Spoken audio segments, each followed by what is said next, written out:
حضرت موسیٰ علیہ السلام کا زمانہ مبارکہ ہے، ایک شخص نے اپنے کزن کو، اپنے چچا کے بیٹے کو، چچا زاد کو قتل کر دیا اور خود ہی اس کا مدعی بن کے حضرت موسیٰ کے پاس آیا کہ بتائیے جناب میرے اس بھائی کو کس نے قتل کیا ہے؟ حضرت موسیٰ نے ایک سادی سی بات کی، کیا فرمایا؟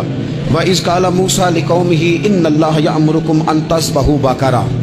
حضرت موسیٰ علیہ السلام نے اپنی قوم سے کہا کہ اللہ تمہیں حکم دیتا ہے کہ ایک گائے ذبح کرو، گائے کا کچھ حصہ مقتول کو مارو، وہ خود اٹھ کے بتا دے گا مجھے کس نے قتل کیا ہے۔ یہ پہلا سپارہ ہے قرآن مجید کا، آپ اس کو دیکھ لیں، یہ آیت نمبر 67 سے شروع ہو رہا ہے۔ تو اب وہ چونکہ ذبح کرنا نہیں چاہ رہا تھا، اس کو پتا تھا کہ مجرم تو میں خود ہوں، وہ ذبح چونکہ کرنا نہیں چاہ رہا تھا، اس سے کہا کہ مارو ایک حصہ گائے کا، اس کو تو یہ اٹھ کے بتا دے گا۔ تو اس نے جواب کیا دیا؟ قالوا اتتخذون ہزوا، یعنی لگا آپ میرے ساتھ مذاق کرتے ہیں، کبھی ایسا بھی ہوا ہے؟ قال اعوذ باللہ ان اکون من الجاہلین۔ حضرت موسیٰ علیہ السلام فرمانے لگے میں اللہ کی پناہ مانگتا ہوں میں جاہلوں میں سے ہو جاؤں۔ ہر وقت مذاق کرتے رہنا یہ تو جاہلوں کا طریقہ ہے۔ کن کا ہے؟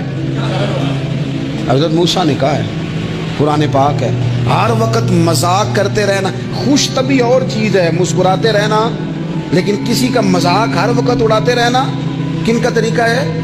جاہلوں کا۔ جب کہا نہیں ذبح کرنی ہے تو اب ذرا دیکھیے کرنا نہیں نہ چاہ رہے، قالوا ادع لنا ربک یبین لنا ما ہی، کہنے لگے اے موسیٰ پھر آپ نہ رب سے دعا کریں کہ وہ ذرا کھول کے بتائے وہ گائیں کس طرح کی ہو، ارادہ نہیں نہ ذبح کرنے، آپ دعا کریں۔ قال انہ یقول انہا بقرۃ لا فارض ولا بکر، فرمایا کہ رب کہتا ہے وہ گائے نہ بوڑھی ہو نہ زیادہ بچیا ہو، عوان بین ذالک، ان کے درمیان ہو، یعنی جوان گائے ہو۔ فافعلوا ما تؤمرون، کرو جس کا تمہیں حکم دیا جا رہا ہے۔ قالوا ادع لنا ربک یبین لنا ما لونھا، لو اگلی بات سن لو، کہنے لگے آپ دعا کریں رب سے کہ وہ کھول کے بتائے اس کا رنگ کس طرح کا ہو، رنگ بتائیں کس طرح کا ہو۔ قال انہ یقول انہا بقرۃ صفراء، فرمایا رب فرماتا ہے کہ صفراء رنگ کی ہو، یعنی گہرے زرد رنگ کی ہو، کہ رب فرماتا ہے اس طرح کی گائے ذبح کرو۔ فاقع لونھا تسر الناظرین، اور جب کوئی اسے دیکھے تو اسے اچھا بھی لگے، آنکھوں کو اچھی لگے وہ گائے، اس طرح کی گائیں ذبح کرو۔ لو اتنی باتیں بتا دی۔ قالوا ادع لنا ربک یبین لنا ما ہی، کہنے لگے نہیں آپ پھر دعا کریں اللہ ذرا کھول کے بتائے گائیں کس طرح کی ہو۔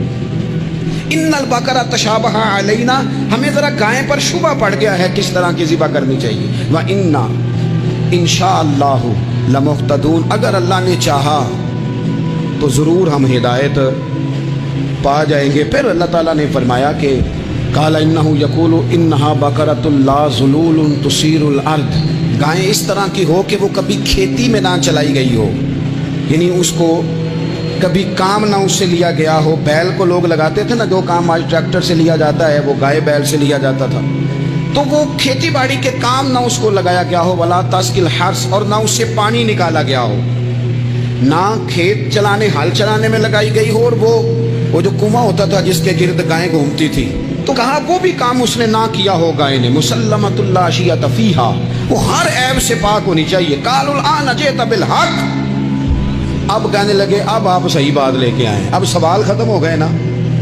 کہنے لگے اب آپ بات فذبحوہا، انہوں نے ذبح کر دی۔ وما کادوا یفعلون، پر ایسا کرتے نظر آتے، لگتا نہیں تھا کریں گے ذبح پر ذبح۔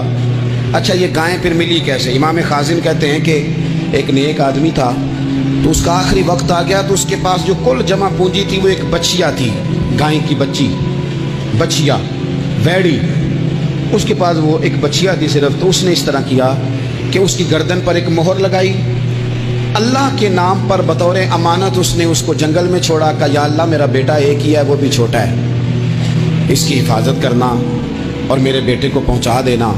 بچہ بالغ ہو گیا، اس کی ماں نے کہا بیٹا جو امانتیں رب کے پاس رکھوائی جائیں نا ان میں خیانتیں نہیں ہوا کرتی، جا کے جنگل میں آواز دے تیری گائے واپس آ جائے گی۔ اس نے جا کے جنگل میں آواز دی کہ وہ جو میرے باپ نے امانت رکھوائی تھی وہ کدھر ہے؟ وہ نشان لگی ہوئی گائیں دوڑتی ہوئی اس کے پاس آئی۔ واللہ خیر الرازقین، جب رب بندوبست کرے، جب اللہ بندوبست کرے تو پھر معاملہ اور ہوتا ہے۔ وہ گائے آ گئی، اب اس نے کیا کیا اس نوجوان نے کہ وہ گائے گھر لایا، ماں سے آ کے کہا کہ اماں یہ تو اللہ نے فضل کر دیا۔ ماں کہنے لگی پتر حالات ہمارے خراب ہیں،